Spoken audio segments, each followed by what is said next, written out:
Vamos a dar arranque a la última conferencia del primer trimestre de 2026.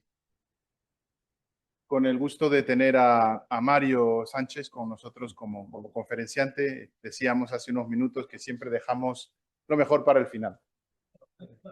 Así que siempre es un gusto y yo quería decir que Mario para las conferencias de SOFIMA es un pilar para SOFIMA de manera general, pero para conferencias de SOFIMA es un pilar y cómplice tecnológico, porque muchas veces nos ha salvado el C con los equipos electrónicos. Así que muchas gracias, Mario. Te dejo la palabra. Bueno, pues muy buenos días y gracias por venir a esta charlilla en el que vamos a ver una emisión de sellos que se emitió en Austria que supuso pues prácticamente una revolución. No es la primera vez que se ve el modernismo en un sello postal, ya hubo varios desde 1900, pero sí es la primera vez que se hace de una forma tan evidente y tan hecha a propósito.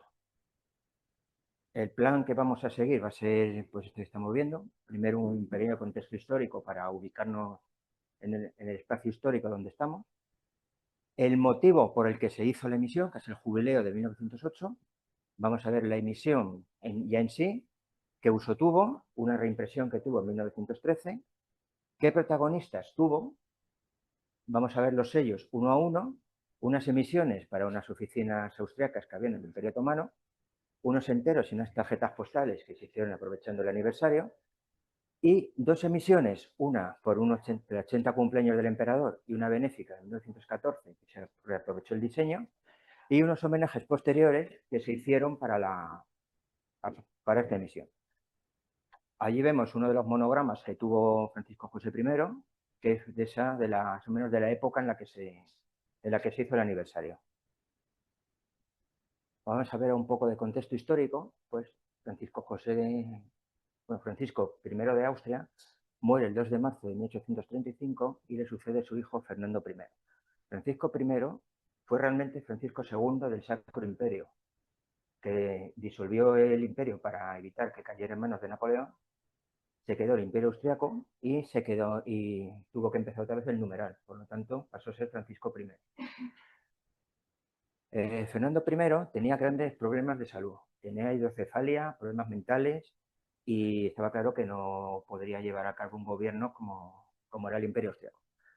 Hay una anécdota bueno, que en 1848, en la revolución que precipitó su abdicación, al escuchar el tumulto que había en la calle, preguntó al príncipe von Metternich, que era el primer ministro, qué es lo que pasaba, qué hacía el pueblo con tanto alboroto.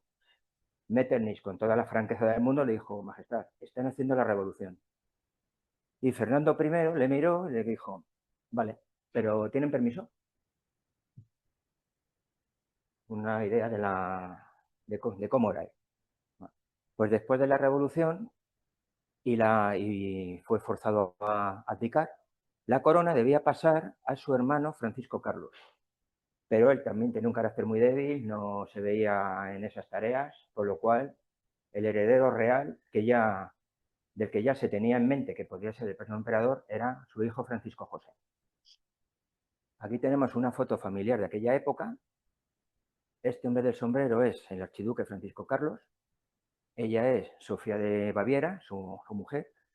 Aquí tenemos a Francisco José, al archiduque Maximiliano, que en el futuro sería Maximiliano de México, la princesa Carlota de Bélgica, que era su esposa. Con estos dos archiduques siempre me confundo. Uno es Luis y el otro es Carlos, pero creo que es Luis y Carlos, pero no estoy seguro mismo. Sí, exacto. Sí, yo puedo decir que el apodo que tenía en la corte era Bubu.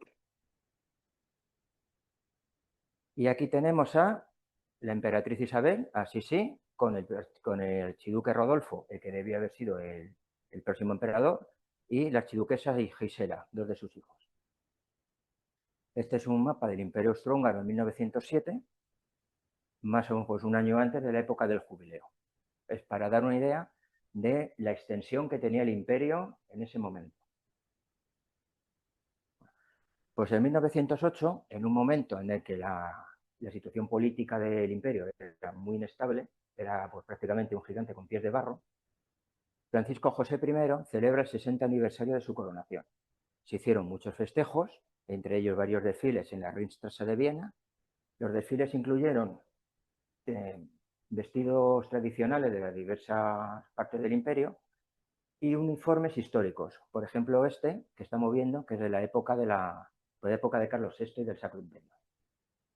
También hubo algunos campeonatos de ajedrez, exposiciones de arte y exposiciones filatélicas. Y en una de las exposiciones de arte fue donde por primera vez se vio la obra El verso de Gustav Klimt. El efecto que dio ese cuadro entre el público en la época fue una auténtica bofetada. Dentro del hábito filatélico, como comentaba, hubo varias exposiciones y también se emitieron varias viñetas que ahora son verdaderos objetos de coleccionismo que hay que rascarse un poco el bolsillo para conseguir algunas. Tenemos, por ejemplo, 3 de ellas que son pues, bastante bonitas. Para una de las celebraciones fue una serie de sellos conmemorativos en las que se cargó el diseño a Koloman Mozart, que es uno de los artistas más destacados que había en la secesión vienesa de la época. El diseño fue obra de Ferdinand Schönberg, uno de los grabadores más destacados de su época. Luego hablaremos ya un poco más en detalle de ellos. Y Mozart reproduce los retratos de los emperadores y de los soberanos del Sacro Imperio y del Imperio Austriaco, desde Carlos VI hasta Francisco José. Para ello tuvo acceso el fideicomiso familiar imperial de la Casa de Habsburgo, en la que pudo ver cuadros, grabados, fotografías y un fondo abrumador. Ambos, tanto Mozart como Schönberg, ya habían colaborado en Bosnia en 1906. Ahí ya se adelanta el estilo secesionista de la serie de 1908 y ahí pongo dos ejemplos de la serie de 1906. Esa fue la primera vez en la que una serie básica de un país europeo con un régimen monárquico no usa ni el retrato del soberano ni el escudo de armas, sino que recurre a paisajes y a escenas costumbristas. Solo hay 2 emperadores ausentes en la lista, que son Carlos VII y Francisco I. Y el motivo es que no eran Habsburgo. Carlos VII era un Wittelsbach y Francisco I era un Lorena. Francisco I fue quien se casó con la emperatriz María Teresa. A partir de ahí, todos los emperadores eran de la casa de Habsburgo-Lorena, una de cuyas integrantes era María Cristina, que fue luego la esposa de Alfonso XII de España. El dentado fue de 12,5 de peine, hubo desajustes en la que se podía medir 13 y bastantes más. También sería intentar abarcar todas las variedades de dentado es prácticamente imposible. Se hizo en papel estucado, que hacía que la tinta no se absorbiera y las impresiones eran muy claras y muy nítidas, pero que también provocó problemas de impresión. La goma era muy espesa, muy reactiva con la humedad, el papel se agrietaba y los coleccionistas de la época que lavaban las cartas se encontraron con alguna sorpresa y es que el sello a veces se rompía. El 2 de diciembre de 1907 tuvo lugar, que fue el aniversario de su coronación, no el aniversario redondo, que fue en 1908, tuvo lugar en la presentación oficial en la oficina de imprenta de la Corte Imperial y Real y del Estado, que estaba en este edificio que vemos en esta tarjeta. El director general de la administración, que era Friedrich Ritten Wagner von Joras, presidió el acto y dio un discurso en el que alabó el trabajo de Mozart y de Schönberg, a la vez que puso a caer de un guindo la emisión anterior de 1904, diciendo que era artísticamente fea. Esa misma tarde quedó abierta una exposición y el sello y la emisión se puso en circulación el 9 de enero de 1908. Su diseño, pues prácticamente innovador, fue recibido con entusiasmo por la crítica, por la prensa, como una emisión realmente bonita y muy bien hecha. Las tiradas de los 17 valores de la serie hablan pues, prácticamente que fue muy usada. Por ejemplo, vemos el valor de 5 Heller de 1.867 millones, el de 20 de 182, el de 10 de 2.171.000, bueno, quitando los últimos valores que no llegan al millón, porque 5 y 10 coronas en esa época era un uso muy restringido. La emisión se mantuvo en vigencia hasta el 31 de diciembre de 1916, 2 meses después del fallecimiento de Francisco José, por lo cual ya fue sustituida con las emisiones del nuevo emperador. El 31 de octubre de 1908, la emisión de 1904, considerada inferior artísticamente, fue retirada y solamente se usó para el franqueo la conmemorativa de 1908. Por ese motivo, pese a ser una emisión conmemorativa, de facto funcionó como una serie básica. Sin embargo, fue válida simplemente en la parte austríaca del imperio, la llamada Cisleitania. Hungría y Bosnia-Herzegovina tenían su propia administración y sus propias emisiones. Por lo tanto, estos sellos no llegaron a circular en esos territorios. Aquí os presento una carta enviada en 1908 a Francia, con varios sellos de la emisión y con una viñeta que se emitió también en 1908 con la imagen de la emperatriz Sisi. Esta es la típica carta que no sabes en qué colección poner cuando te encaja en 3 distintos.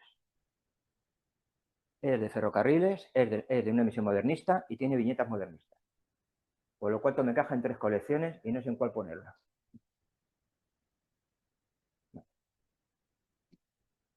El correo austriaco, una vez que se desmonetizó la serie de 1904, puso un periodo de canje gratuito entre el 1 de noviembre de 1908 y el 1 de enero de 1909.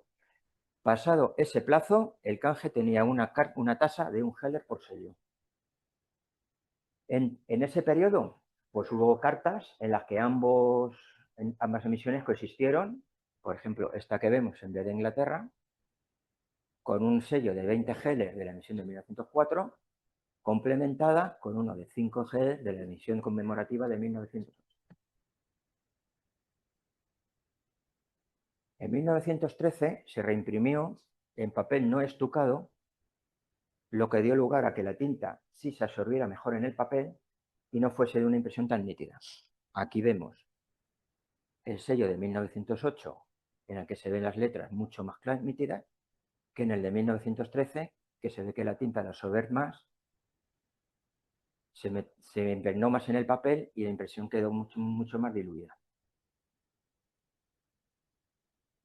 La diferencia, como se indica, pues es muy apreciada, lo cual facilita bastante su identificación.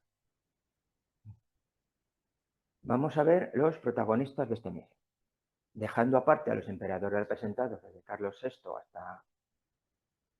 hasta Fernando I, pues son 4 protagonistas indiscutibles. Uno de ellos, Francisco José, obviamente es el aniversario de su coronación y es la razón de ser de su emisión. Otros, Koloman Mozart, que fue el diseñador de los sellos y los enteros postales, que luego veremos, y Ferdinand Simbel, que fue el grabador. Y hay un cuarto, que es Karl Pfister, que era fotógrafo de la Casa Imperial y Real, que fue el autor de varias fotografías en las que Mozart se inspiró para hacer los sellos. Aquí, el primer protagonista es Francisco José, nacido en el Palacio de Schönbrunn en 1830. Ray, no pienses diabluras.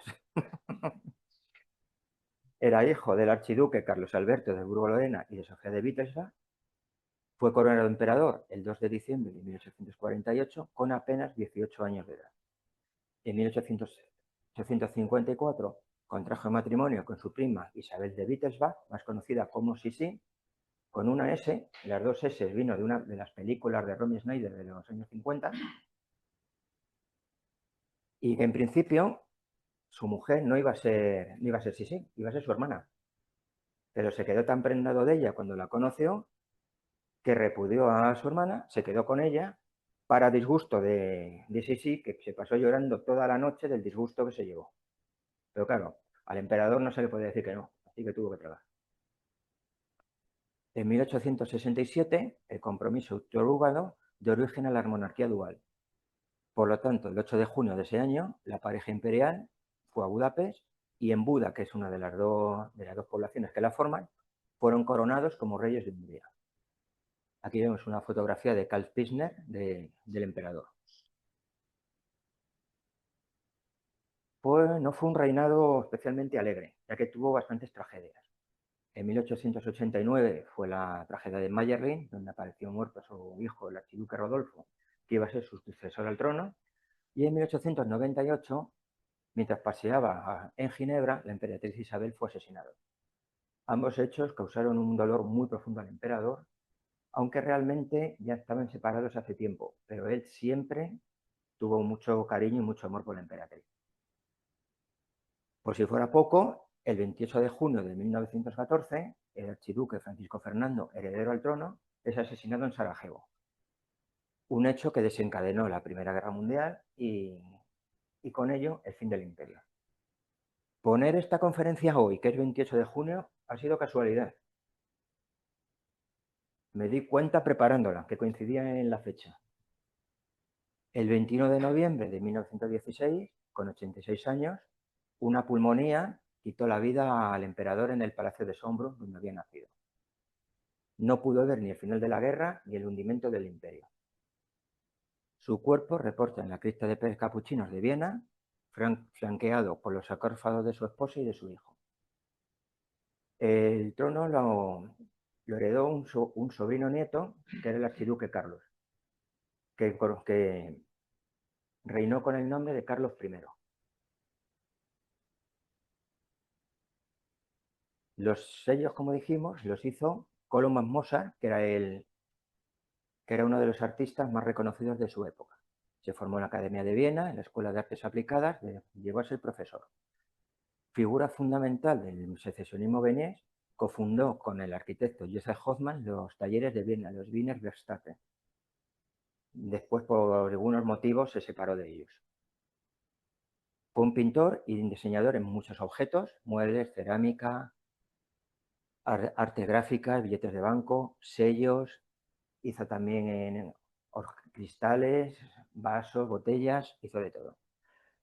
Enfermo de un cáncer de garganta, se detectó en 1916, el 18 de octubre de 1918, murió en Viena, sin ver tampoco el declive de el final de su imperio ni el final de la guerra. Para ver una muestra de la versatilidad de Mozart, tenemos un retrato de mujer de perfil de 1912, un billete de 100 coronas de 1910, también grabado por Ferdinand Schimba, en el que está el detalle que la mujer que aparece es su mujer, es la mujer de Koloman Mozart. Y tengo dudas si la mujer del cuadro también lo es. Porque no aparece en ninguna parte su identidad, pero creo que también retrata a su mujer. Otro ejemplo de su gran versatilidad, una vidriera de las virtudes corporales en la iglesia de San Leopoldo en Viena, y una silla que diseñó para el sanatorio Fürkersdorf, que también pertenece a la época de los Wiener Werkstätten. Otro de los protagonistas es Ferdinand Simbrecht, que nació en Oberhollenbrunn, en la Baja Austria, en 1859. Se formó en la Academia de Viena y se marchó a Argentina, donde grabó sus primeros sellos postales a finales del siglo XIX. Maestro grabador de la imprenta del Estado austriaco, firmó casi todas las emisiones austriacas entre 1906 y 1930, año en que murió. Su fama traspasó fronteras, trabajó para Luxemburgo, Suecia, Montenegro, Noruega, Rusia, entre otros países, y el Estado del Vaticano, que fue en los sellos en los que estaba trabajando en el momento en el que murió. En esa época ya había perdido la visión de un ojo, y aún así trabajó con la finura y con el arte que caracterizaron toda su carrera. Entre sus alumnos figuró el polaco Marian Romuald Polak, quien a su vez fue maestro de Sergio Slania, que no hay que presentar su nombre, es sobradamente conocido por todos. Varios ejemplos del trabajo de Ferdinand Simbrecht es este grabado de Franz Liszt, este billete de 100 coronas de Checoslovaquia de 1926, y aquí tenemos varios sellos que pasaron por su mesa de trabajo. Uno de Argentina de 1888, de los primeros en los que trabajó, Suecia en 1910, Austria ya de la República Austriaca, Hungría de 1126 y uno de la Ciudad del Vaticano, que fue uno de los últimos en los que trabajó. Muchos de estos sellos están firmados por otro autor. Creo que es Corrado Massana ahora mismo. Pero si miramos el sello,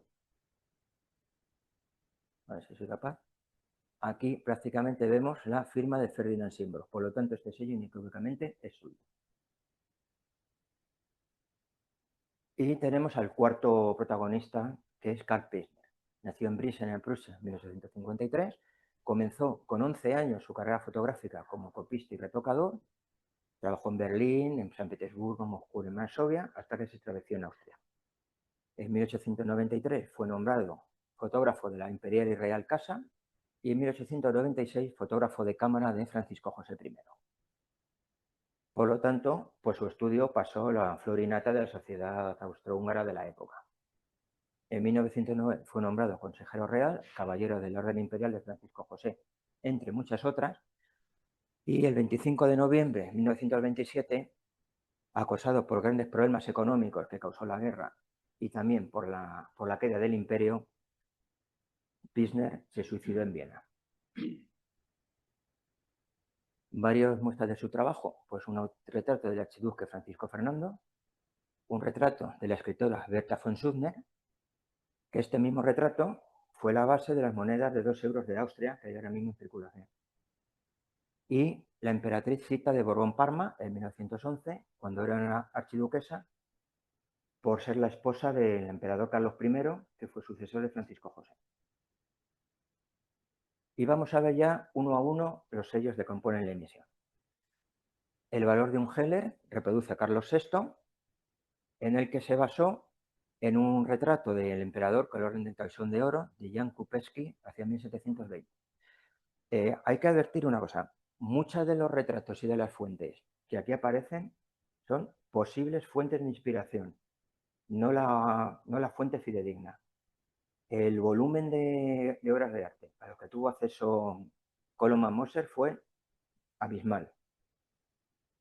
Y hay muchos retratos, muchas fotografías similares, por lo tanto, puede ser. He elegido las más parecidas, pero probablemente no sea esa. Tenemos ahora el valor de 2 Heller, que tiene a la emperatriz María Teresa, en el que se pudo basar en un grabado de Sebastián Pincio sobre un óleo de Martin von Meitz. Aquí tenemos el boceto original de Koloman Moser, el sello definitivo y el retrato. El de un Heller no lo tiene porque no he sido capaz de encontrarlo. ¿Sí? Es acuarela. María Teresa. Sí, sí. Correcto. Todos los bocetos Moser los puso en alemán. Sin embargo, luego en los sellos aparecieron en latín. Sí. Y te agradezco porque es un detalle que se me había pasado decirlo. El siguiente valor de 3 Heller es un retrato de José II, que fue el emperador de la época de Mozart, que es un retrato que se basa en un grabado anónimo basado en un grabado de Johann S. Mansfield. Coincide tanto el perfil como en la peluca. Sin embargo, vemos que Mozart en el grabado es mucho más real en el borde de la nariz que en el retrato, que luego el grabado final que hizo Seymour. El sello de 5 Heller reproduce a Leopoldo II, cuya posible fuente es este retrato de Joseph Kreuziger hacia 1790, que coincide bastante tanto la pose como el cuello como el pañuelo, como la casaca. Siguiente de 3 Heller es Francisco II, con el informe mariscal de campo, que es el mismo caso. Aquí, sin embargo, sí vemos que Mozart lo pone como Franciscus II, el mismo que en el sello definitivo. Es uno de los pocos casos en los que no lo puso en alemán en el boceto. El de 35 Heller, que tiene a Fernando I, que era hijo de Francisco I. Vemos un uniforme de mariscal de campo, de un autor anónimo de 1840, en la que sí que hay bastantes diferencias, tanto en el peinado como en la misma efigie del emperador. Este es uno de los más parecidos que he encontrado, por lo tanto, siempre los retratos que aparecen hay que cogerlos siempre con alfileres como fuente fiable y definitiva. Francisco José I, como protagonista de la emisión, aparece en varios sellos uno de ellos es este, en la que se ven los 5, 10 y 25 Heller, en la que aparece de perfil ya a una avanzada edad, en un gesto en la que quieren representar que, pese al paso de los años, ya que tenía 78 años en ese momento, aún tenía fuerzas para gobernar el imperio. Mozart se inspiró o partió en una fotografía, el uniforme mariscal de campo, tomada por Carl Spitzner en 1900, que se conserva en la Biblioteca Nacional de Austria. Aquí sí se puede afirmar con más posibilidad que sí es la fuente original en la que se inspiró Koloman Mozart. Coincide, como podemos ver, tanto la inclinación de la cabeza, como el cuello del uniforme, como las condecoraciones y los botones de la guerrera. Otro de los sellos en los que aparece es el valor de 5 Heller, de 30 Heller, perdón, que en el diseño original de Mozart aparece como 5, en la que aparece en la época en la que fue coronado, con 18 años de edad. Los cambios con el boceto, entre el boceto y el sello definitivo son mucho más evidentes que los cambios anteriores. Tanto el idioma de la leyenda, como la posición de las mismas, como la posición del retrato, en la que mira hacia el lado contrario. Una de las fuentes puede ser este retrato de Anton Eichler, en la que aparece representado muy poquito después de su coronación. Otro, el talón de 35 Heller, representa a Francisco José en 1878, aunque realmente el retrato puede ser un poquito anterior. Fue el año en el que el Congreso de Berlín otorgó al Imperio Austrohúngaro la administración de Bosnia-Herzegovina y fue ocupado militarmente por el Imperio. El retrato puede proceder de esta tarjeta postal de la casa vienesa Brüderkon, en la que reproduce una fotografía de 1871, como se puede ver en la base de la fotografía. Hay una muy parecida en la que aparece junto a su esposa.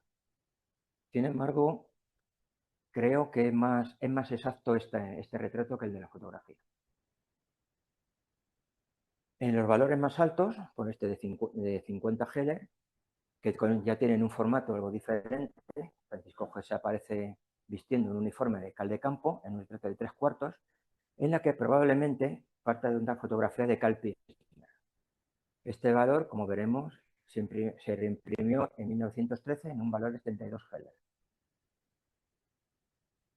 Aquí tenemos un sello de 60 Heller que produce una imagen de Francisco José I a caballo, en la que probablemente se inspirara en este retrato de Julius von Blass, en la que aparece en una postura muy similar. El sello de una corona propone una imagen del emperador con el traje de ceremonia del toisón de oro, y son muchas las imágenes que la representan a esa edad con este uniforme y con este traje. ¿Cuál es? Pues no lo sé, ninguna me parece muy parecida. He puesto estas dos simplemente por comparación y por documentación, pero ninguna de las que he visto me encaja como... Por lo tanto, aquí hay una posible hipótesis que me atrevo a lanzar, pero sin sentar cátedra con ella, que también aplica al valor que vemos después. Puede ser un diseño original de Koloman Mozart en la que no se inspiró en nada, sino que simplemente puso su creatividad. Y este es el otro, que es el valor de 10 coronas, el más alto de la serie, con un primer plano de Francisco José I, en la que con ese uniforme tampoco he encontrado ninguna fotografía ni ningún retrato que se le pueda asimilar. Los adornos laterales, tanto el diseño vegetal que se ve al fondo, evidencian el estilo secesionista de Mozart, y vemos otra diferencia respecto al boceto original, y es la leyenda inferior.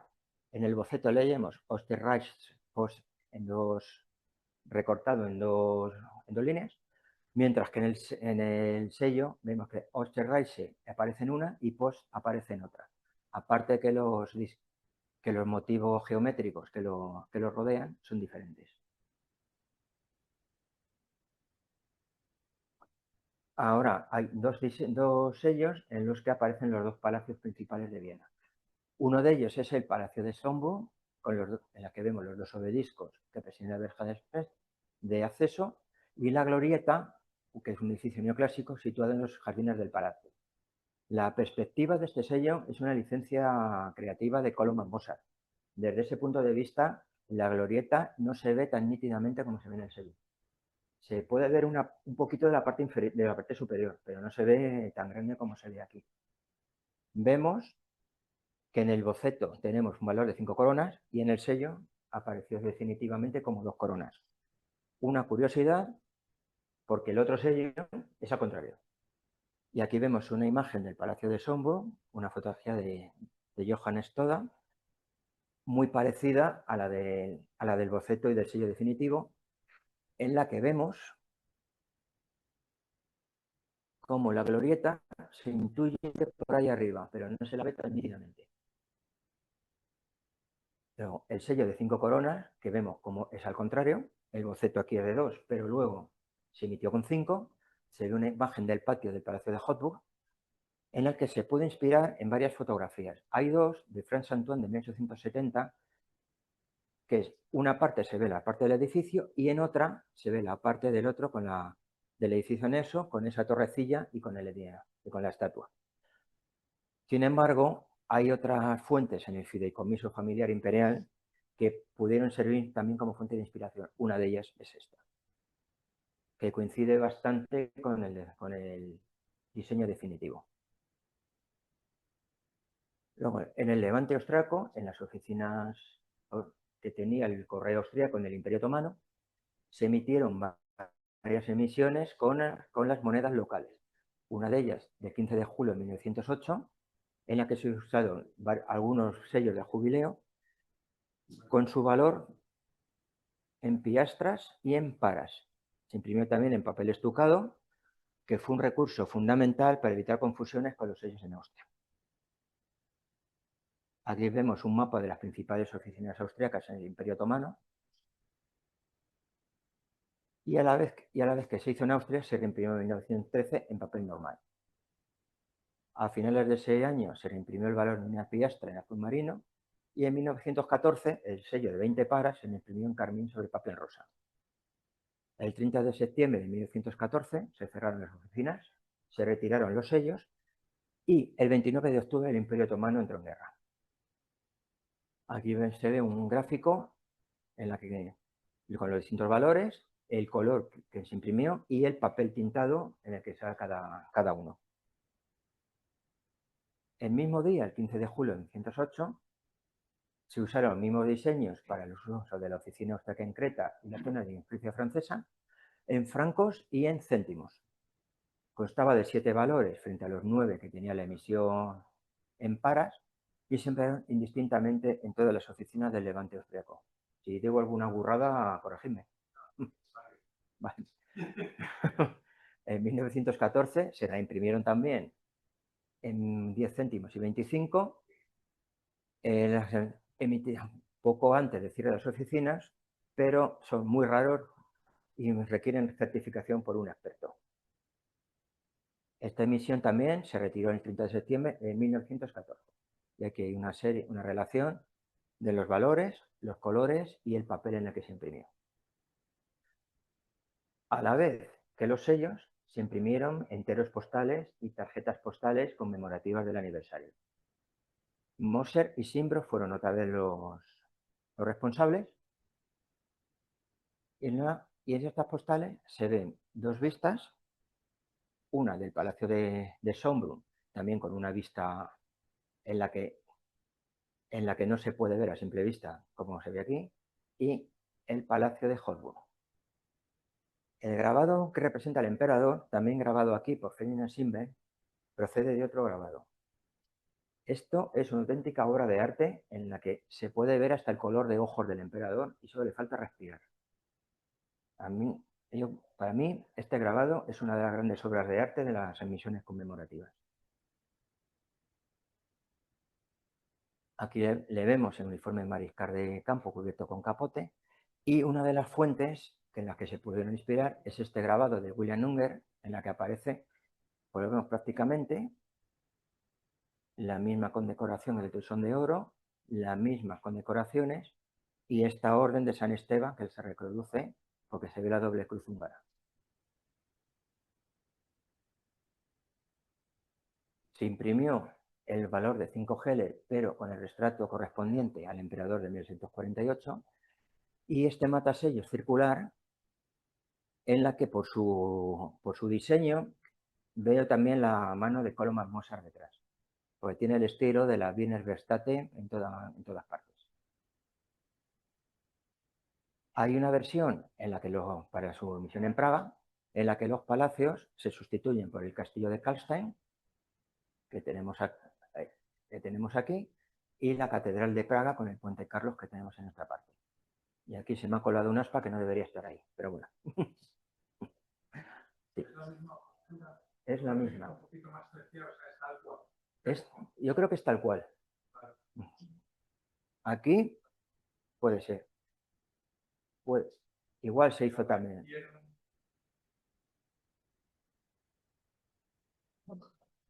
Yo creo que sí.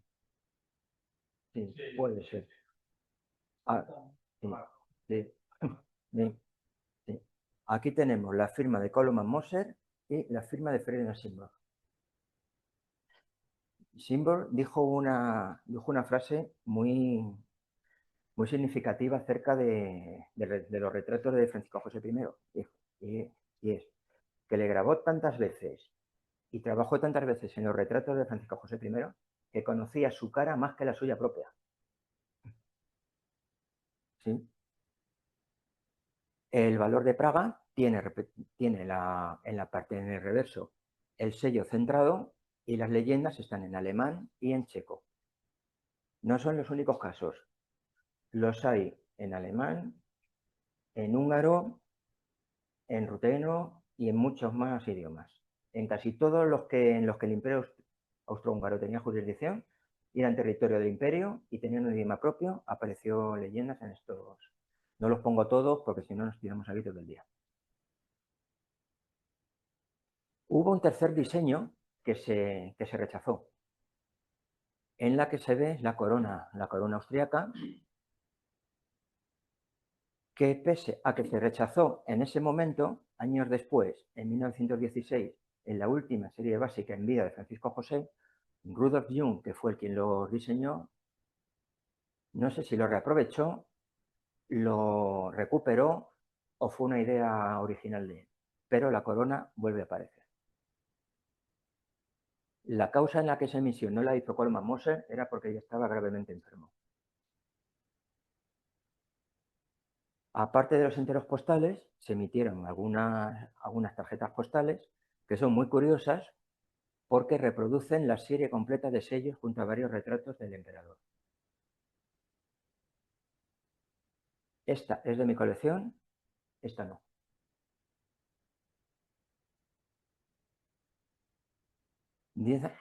Dos años después, en 1910, Francisco José I cumplía 80 años de vida. Por supuesto, también se celebró por todo lo alto, como 2 años antes, su coronación, con desfiles, ceremonias religiosas de todas las confesiones, incluyendo las musulmanas. Se hizo un banquete en el que el duque Francisco Fernando pronunció un brindis y la Administración de Correos Imperial y Real hizo una serie conmemorativa. Aquí vemos una viñeta también de la época. ¿Y para qué vamos a hacer una serie totalmente nueva teniendo unos diseños muy apreciados, muy bien valorados y que la gente pues tenía que en los habitantes del imperio lo estaban bien recibido muy positivamente? Pues ¿qué se hizo? Se recurrió a Koloman Mozart, que lo que hizo, que le lío yo ahora. Vale. Arreglado. Vale. Lo que hizo fue añadir esta banda aquí abajo con la leyenda 1910 y aquí arriba con 1830. El resto de los diseños son prácticamente idénticos.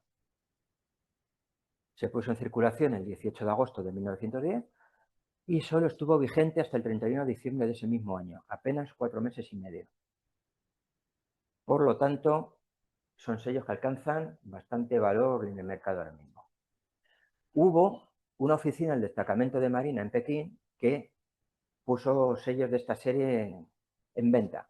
No hay constancia de su venta como material filatélico, sino como coleccionista. Por lo tanto, si alguien ve este sello matasellado en Pekín, que piense que muy auténtico no va a ser.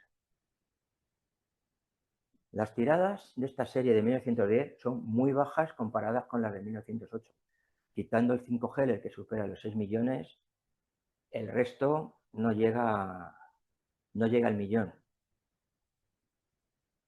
Tuvo una gran acogida entre los coleccionistas hasta el punto que hubo muchos anuncios en la prensa ofreciendo intercambios o directamente queriendo comprar o vendiendo los sellos.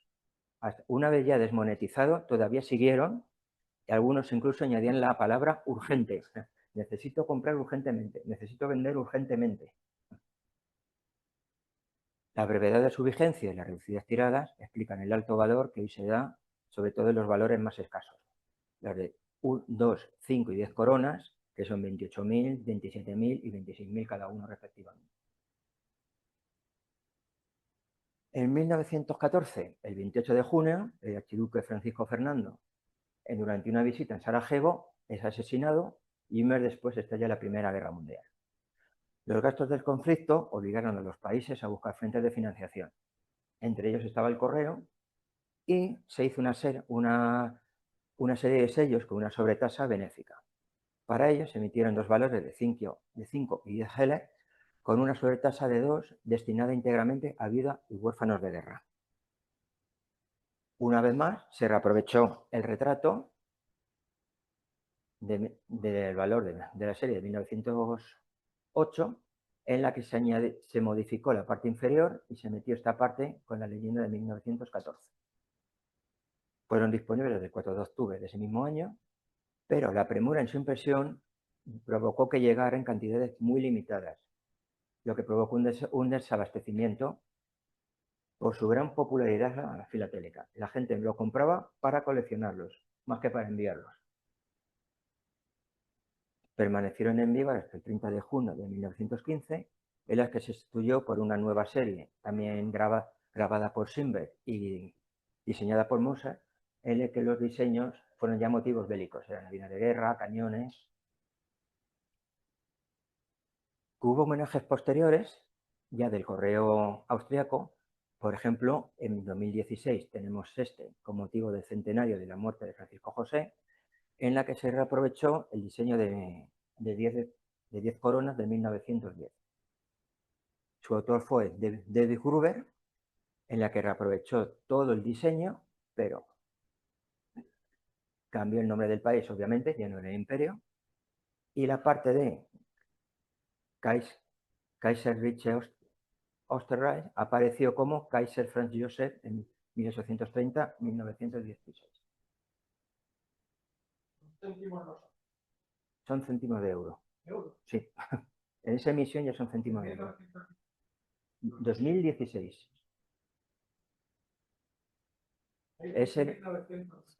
Exacto. Exacto, porque es cuando nació el emperador y cuando falleció. Pero la emisión es de 2016.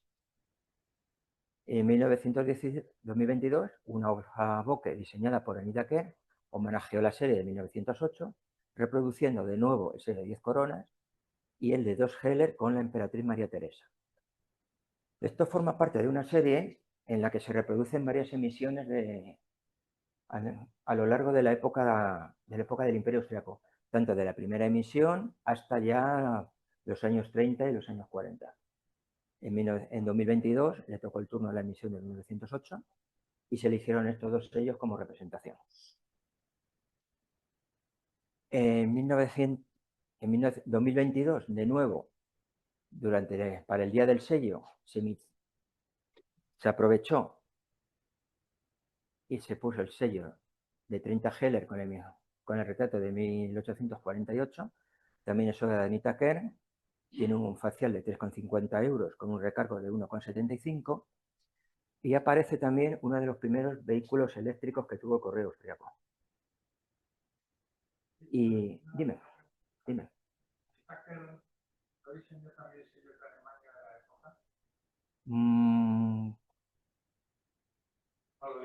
Anita Kerr es contemporánea. Puede ser que lo haya hecho.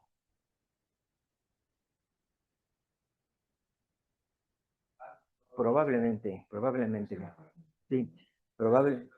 Sí, probablemente también trabajara para el Correo Alemán. Y sin ánimo de copiar a nadie, bueno, estas son todas las fuentes, con una gran de ellas, muchas son periódicos y revistas de la época, que para entender la letra gótica de antaño me las di un poco complicado, y sin ánimo de copiar a nadie, Das die Salas Flendang.